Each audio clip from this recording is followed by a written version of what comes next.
everybody, it's Tony with Big T Bariatric, and I'm back at you with another video. Today it is Saturday, December 17th. I hope you're having a great day so far. What I want to talk about today is some new research that was published in a medical journal called Cell back in August that talks about the largest culprit leading to obesity and that causes other metabolic problems within our bodies. And I don't want you to roll your eyes at this and turn it off and say, oh, I know, I keep hearing this, and I know I got to change my diet, and I need to stop eating this. But the answer is sugar. Of course it's sugar. If you remember back in the 90s, the whole problem was fat. And they were telling people, just stop eating fat and you'll get skinny. Because eating fat equals gaining fat. And the reality is that was not true at all. Because when they started stripping fat out of foods and they made everything fat-free, what they did is they pumped in sugar to replace the flavor that was fat. And so not only did the obesity epidemic not stop, it continued to get worse and worse because now almost literally everything has sugar in it. And if you think you're going to the store and buying something that says fat-free on it, thinking that you're in the clear, you're going to lose weight doing that, you're not going to because it's just full of sugar. And so here's some basic information, okay? Our body has two types of fuel that it uses to keep our engines revving, so to speak, to keep us going. And when we eat a lot of sugar in our diet, that's what our body uses for fuel. It uses sugar. And carbohydrates are sugars. So our body breaks down carbs to create sugar, to create that energy to keep us going. So it's not just eating candy bars and cakes and ice creams. It's when you eat chips and crackers and all these other high carb foods. So carbs are sugars. So when we eat all these carbs, when we eat all these sugars, what happens is our body tries to burn through as much of it as possible. But what happened in our society is not only are we eating an overabundance of sugar, we're also exercising less and less and less. Most of us have sedentary jobs, we sit at home, we don't do very much, and of course the bigger we get, the more we eat and the less we move. So what happens is that any energy that our body does not use, it stores as fat. Because it says, okay, I'm going to use this later. But if we keep doing that every single day, we keep eating an overabundance of sugar, an overabundance of carbs, and we keep going day after day, just eating more, our body's like, okay, I didn't use up all this energy, I'm going to save it for later. And so it stores it on our abdomen, it stores it in our liver, it stores it wherever it can store it, and eventually it runs out of room, and so we start getting a gut, and we start getting the arm fat flabs and everything else, and so that's what happens. We eat too much sugar, we don't burn it off, we end up storing it for later. But we don't ever use it later, right? Because we never get to a point where we start exercising more, where we start eating less and stuff like that. But what happens when we use up all of our sugar? Well, our body starts using fat for fuel. So if you ever want to start losing weight, you got to stop eating sugar because, again, if you're continually adding sugar, that stores as fat. But if you have no sugar, your body starts using fat for fuel. And then where it'll start grabbing that fat from is your stores. Not from your diet. Your body doesn't grab fat from your dietary fat. It grabs it from your abdomen. It grabs it from wherever that fat is stored. So it starts using up some of the energy that it stored up. And so in order to lose weight, you have to get to a point where your body is using fat for fuel and not sugar. So that's just some of the basics that you need to understand. All right, so I'm going to get into the study here. I'm going to read some of it. It can be very technical, scientific jargon, but I'm just going to read it and try to give the best layman terms that I can. It starts out here in the summary by saying how intestinal microbes regulate metabolic syndrome is incompletely understood.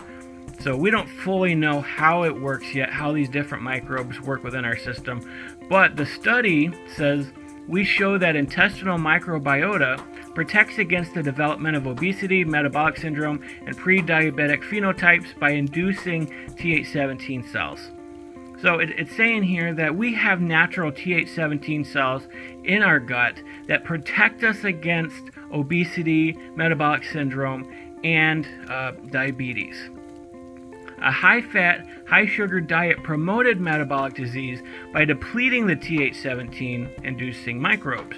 So if we eat a lot of high-fat, high-sugar diet, and those are combined, you can have a high-fat diet doing keto and not have the same depletion of Th17 cells. So it's really the sugar that does it. And it says down here, a few lines down that diet-induced loss of protective Th17 cells was mediated by the presence of sugar. So it's not the high-fat part, it's the high-sugar part. The sugar in the diet-induced loss of these protective cells happened because we started eating sugar. And so, again, just to sort of explain it, we have the Th17 cells in our gut when everything is natural, when everything is normal, when we're eating the way we're supposed to be. And those cells protect us from gaining weight, protect us from having diabetes, protects us from having any kind of metabolic syndrome. But once we introduce sugar into the system, it depletes those cells. And what it does is it creates other kinds of cells called ILC3. And the ILC3 really is the antithesis to the Th17. So these results define dietary and microbiota factors posing a risk for metabolic syndrome. And so that's really the whole thing right there. 70% of our immune system is inside of our gut.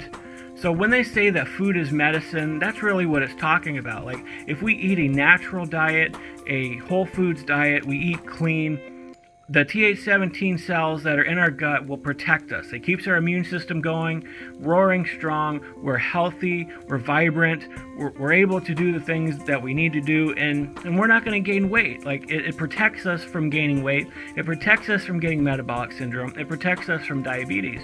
But as soon as we introduce sugar into our system, that messes up the whole thing. And I'm talking about everything. There's so many things that sugar does to our bodies that you would not believe it. And I would recommend that you do some research on that.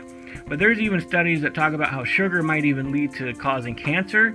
Sugar can cause, a problem within your brain, like a reward system problem that makes you want to go back and get more and more sugar. Just sugar causes so many problems. It causes diabetes because our body doesn't know how to react to that much sugar. And so, our insulin is constantly being pumped, trying to keep up with the high sugar spikes. It's just crazy what sugar does to our system. We don't even realize the full impact of sugar yet. And that's probably what that first line meant, is that how intestinal microbes regulate metabolic syndrome is incompletely understood. So we don't fully know how much sugar impacts us yet. But it's killing us, and it's leading us to lose the natural protections inside of our system.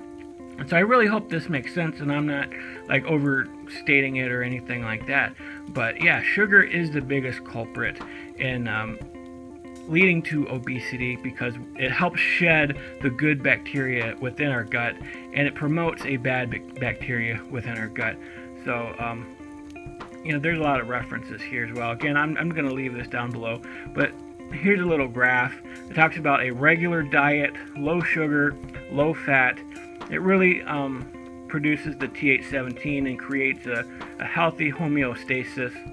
But when we have a Western style diet, which is full of sugar, full of fat, both of those sort of create a gut inflammation and metabolic syndrome. And then when we just have a high-fat diet, such as keto, it's still low sugar, but it still creates a healthy protection of Th17. So it's not the fat, it's not the regular diet, it's a Western-style diet that's full of sugar and fatty. So you can't combine both fat and sugar at the same time, because that creates the gut inflammation, and it allows for the bad bacteria to grow, and it depletes the good bacteria. And then we're not as protected. If you could do me a huge favor, please hit the subscribe button down below. I'd greatly appreciate it. It just lets me know that you really appreciate this type of content, and I'll keep making it for you guys. Please leave a comment, and have a great day. God bless you.